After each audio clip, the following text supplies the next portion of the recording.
Now, Mobile police say Officer Tudor was killed with a stolen gun, and law enforcement leaders say getting stolen guns off the street is part of a wide-ranging plan to fight violence in Mobile. The city's public safety director as well as police chief addressing city council members about how they plan to cut down on gun violence in the city. Steve Alexander digging deeper into that issue. He's joining us live from the police department with more. Steve?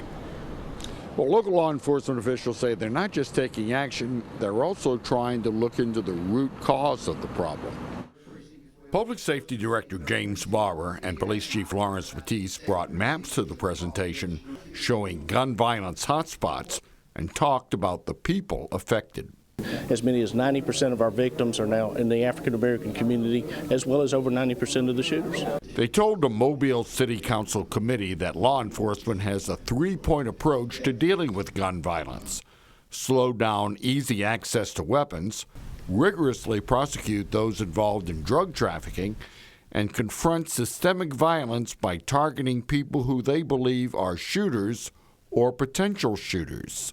About 10% of the people involved in criminal activity account for about 80% of the crime.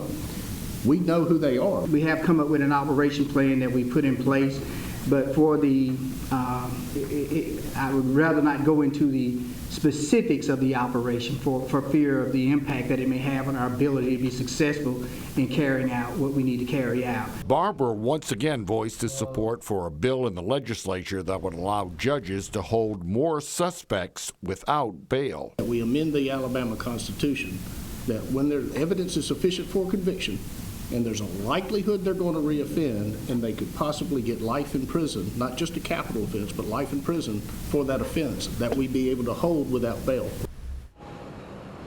Now, we've heard a lot about that bill, expanding the no bail provision. We're probably going to hear a lot more. We are tracking it, and to update you, it is sponsored by State Representative Chip Brown, and it is still pending in the House Judiciary Committee, so we'll let you know as it progresses to the state legislature. Reporting live from police headquarters, Steve Alexander, Fox 10 News.